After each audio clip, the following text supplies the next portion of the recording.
բանի ճուղերեն մեկը անունը Շուշանց է։ Այս Շուշանցը պատմություն ունի, Շուշանց ճուղը մեծ ճուղ է, լերանը ստորոտ է, ասան հարկ է, ես կացել եմ երբ տեսել եմ անցան ճուղնալ,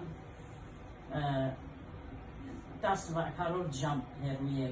քաղաքեն, շատ գեղեցիկ ճուղ մնե, ուրեմն այդ ճուղի պատմությունը պատմեմ, ժամանակին թագավորություն ուներ վանը,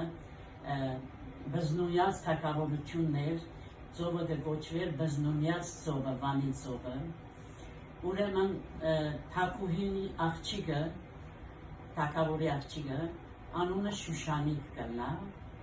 և այդ լերան վրան իր պալատը հունգլա, հունգ ապրի ինքը։ Հետո այդ պալատը չուր չունի, չուր։ Հորը կսեր, հայրիկ կսեր, բարձր լեր է, շատ բարձր է, կսեք ուզեմ, որ չուր հանես այդ լերը մեզի համար։ Չուրը ավելի առաջ կգրեին, գիտես չրգիրները, չկար հարմարություն։ Ուրեմն հայրը չընդունիր, որտեղ թժվար է։ Ինքը շատ գեղեցիկ թանկագին ապարանչամը ունենա։ Այդ ապարանչան կծախել և այդտեղ ջուր կհանեն։ Ինքը Շուշանիկը ջուր կունենա իրենց քերթը օրինակի համար։ Հետո այդ ջուրի վրան Հովհաննես Շիրազը, այդ աղբյուրի վրա քրված մը կքրե,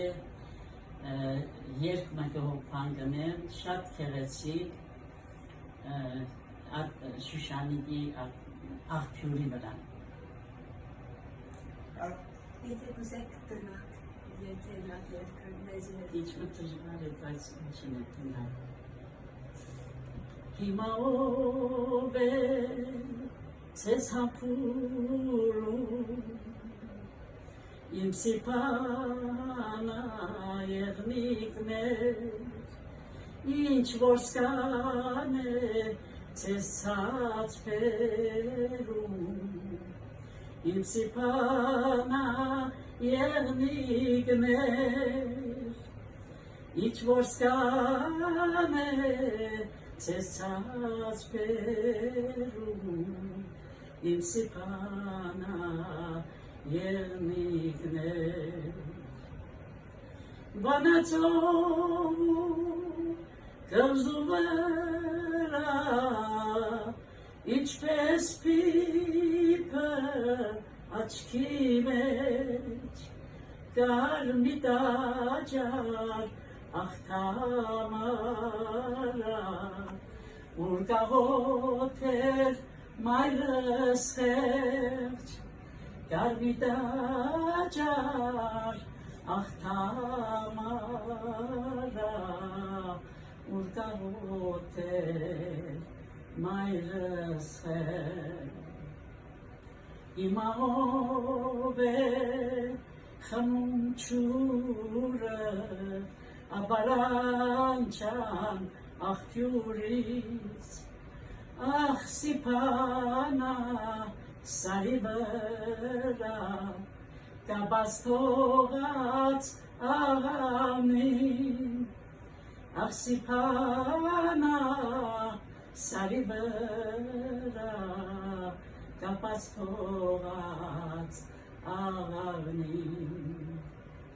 վանաձոր կղզու վրա, ինչպես պիպը աչքի մեջ, կար մի տաճար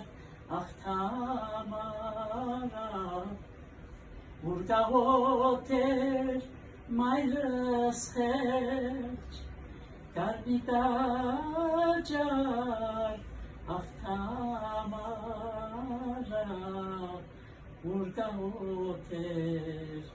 մայրս խեղճ։